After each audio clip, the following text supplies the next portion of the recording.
Hello everyone, welcome to our channel. My name is Pratibha. आज हम बात करने वाले हैं आरटी एक्ट यानी राइट टू एजुकेशन एक्ट 2009 के बारे में। लगभग हर टीचिंग एग्ज़ाम में राइट टू एजुकेशन के बारे में क्वेश्चन आते हैं, तो उनको जब तक हम डिटेल से नहीं जानेंगे तब तक हम कोई क्वेश्चन अच्छे से कर नहीं पाएंगे, चाहे वो सीटेट हो या यूजीसी नेट हो वगैरह में ये क्वेश्चन आता ही आता है। तो थोड़ा सा मैंने यहाँ पे डिटेल दे रखी है।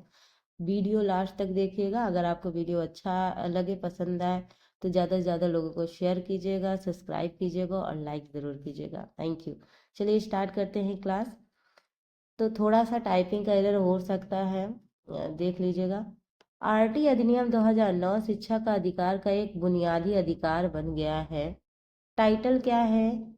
बच्चों को निःशुल्क और अनिवार्य शिक्षा प्रदान करना, यानी फ्री और कंपलसरी एजुकेशन की बात करते हैं। ये मतलब कोई भी फीस नहीं लगेगी और नहीं, अनिवार्य रूप से सबको शिक्षा का अधिकार दिया जाएगा।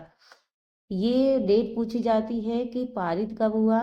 तो पारित करने की जो डेट है वो है 4 अगस्त 2009 को ये पारित हुआ, और लागू कब हुआ? 1 अप्रैल 2010 को ये लागू हो गया था। संवैधानिक पृष्ठभूमि की बात कर लेते हैं, यानी कॉन्स्टिट्यूशनल बैकग्राउंड क्या है इसका। मूल रूप से भारतीय संविधान के भाग 4 यानी अनुच्छेद 45 और डीपीएसपी के अनुच्छेद 39 के एफ में राज्य वित्त पोषित के साथ साथ न्याय संगत और सुलभ शिक्षा का प्रावधान किया गया है। यानी ये ध्यान दीजिएगा अनुच्छेद 45 में। ठीक है। शिक्षा के अधिकार पर पहला आधिकारिक दस्तावेज 1990 में राम मूर्ति समिति की रिपोर्ट थी। यानी ये क्वेश्चन पूछा जाएगा, शिक्षा के अधिकार पर पहला आधिकारिक दस्तावेज 1990 में राम मूर्ति समिति की रिपोर्ट। 1993 में उन्नी कृष्ण जेपी बनाम आंध्र प्रदेश राज्य और अन्य मामले में सुप्रीम कोर्ट के ऐतिहासिक फैसले में कहा गया कि शिक्षा अनुच्छेद 21 ए से प्राप्त एक मौलिक अधिकार है। शिक्षा एक मौलिक अधिकार है। और किस अनुच्छेद में कहा गया है? ये अनुच्छेद 21 में ही शिक्षा के अधिकार की बात की गई है। तो ये अनुच्छेद जरूरी है, बहुत पूछा जाएगा। और इसमें बोला जाता है कौन से संविधान संशोधन द्वारा? 46वें संविधान संशोधन द्वारा। 46वें संविधान संशोधन द्वारा जो शिक्षा का अधिकार है वो अनुच्छेद 21 के ए में जोड़ा गया है। तापस मजूमदार समिति 1999 की स्थापना की गई, जिसमें अनुच्छेद 21 ए को जोड़ा गया है। तो क्वेश्चन बन सकता है कि 21 ए को किस समिति के द्वारा जोड़ा गया? तो तापस मजूमदार समिति 1990 की स्थापना की गई, जिसमें 21 का ए को जोड़ा गया, यानी शामिल किया गया। 2002 में भारत के संविधान में 46वें संविधान संशोधन, ये देखिए यहाँ क्वेश्चन पूछ लिया ना, 2002 में 46वें संविधान संशोधन के भाग 3 में शिक्षा के अधिकार को मौलिक अधिकार के रूप में मान्यता प्रदान की गई है। उसी संशोधन में अनुच्छेद 21 से शामिल किया गया, जिसमें शिक्षा के अधिकार को 6 से 14 वर्ष के बच्चों के लिए मौलिक अधिकार बना दिया गया। यहाँ 6 से 14 वर्ष की बात हो रही है बच्चों की। और जब डिसेबल लोगों की बात होगी, यानी जो दिव्यांग लोग हैं उनकी बात होगी, तो 6 से 18 वर्ष आएगा। 6 से 18 वर्ष के बच्चों को अनिवार्य रूप से शिक्षा का प्रावधान है। 46वें संविधान संशोधन में शिक्षा का अधिकार विधेयक 2008 और अंततः शिक्षा का अधिकार अधिनियम 2009 के लिए अनुवर्ती कानून का प्रावधान है। यानी 6 से 14 वर्ष के बच्चों को निःशुल्क और अनिवार्य शिक्षा प्रदान की जाएगी, और दिव्यांग बच्चों के लिए 6 से 18 वर्ष की उम्र होगी। तो स्कूलों में ऐसी सुविधा होती भी है कि बच्चों के लिए पैसे भी मुहैया कराए जाते हैं। पहले स्कूल को ये फंड मिलता था, तो स्कूल बच्चों की ड्रेस, जूते और जो बैग वगैरह है वो सब लेते थे। लेकिन अब क्या है कि बच्चों के खाते में ही वो पैसे आ जाते हैं, जिससे वो बैग खरीद लेते हैं, अपनी कॉपी वगैरह हो गया और ड्रेस वगैरह हो गया, जूते वगैरह भी खरीद सकते हैं। पैसा बहुत ज़्यादा नहीं आता है, क्योंकि ठंडियों में स्वेटर भी खरीदना रहता है। लेकिन लगभग मुझे लग रहा है 1100-1200 रुपये लगभग आते होंगे बच्चों को। तो उनमें से वो अपनी ड्रेस खरीदते हैं, जूते वगैरह खरीदते हैं, कॉपी के लिए उनको अलग से घर से लेने पड़ते हैं। तो पहले ये था, लेकिन अब थोड़ा सा चेंज हो गया, बच्चों के खाते में ही पैसे आ जाते हैं। और हम टीचर्स क्या करते हैं, घर घर जाके पेरेंट्स को बुलाते हैं, पेरेंट्स को जागरूक करते हैं ताकि बच्चों को भेजें, क्योंकि आप जानते हैं कि जितने गवर्नमेंट स्कूल लगभग पढ़ते हैं तो गांव में ज़्यादातर पढ़ते हैं, गांव में खेती वगैरह होती है तो बच्चों को रोक लिया जाता है कि भाई खेती हो रही है, धान कट रहा है, पहले बच्चे धान कटवाएं। अब स्कूल छूट जाता है उनके धान काटने के चक्कर में। तो ऐसा होता है कि हमको पेरेंट्स को भी मोटिवेट करना चाहिए ताकि वो बच्चों की भविष्य से ना खेले, आगे जाके वो आने वाला भविष्य बनेंगे। तो ये सब तो प्रावधान होते हैं। थोड़ा सा एज का भी फर्क होता है कि एज के अनुसार क्लास में नामांकन का प्रावधान है। ऐसा नहीं है कि आपकी उम्र बहुत ज़्यादा हो गई हमने 5 में एडमिशन करा लिया, तो ये भी थोड़ा सा ध्यान देना। निषेध किन चीज़ों में, किन चीज़ों से बचना चाहिए? बच्चों को शारीरिक या मानसिक सजा नहीं देनी, यानी आप बच्चों को पनिशमेंट नहीं दे सकते कि पहले के जो टीचर होते थे डंडा उठा के पीटते थे खूब तेज तेज से, बट ऐसा अभी नहीं है। अगर किसी ने भी कंप्लेंट कर दी तो जेल तक जाना पड़ सकता है।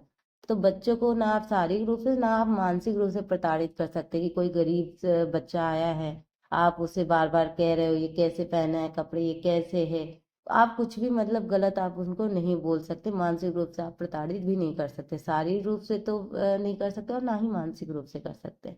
बच्चों को सब बच्चों के समान ही देखना चाहिए।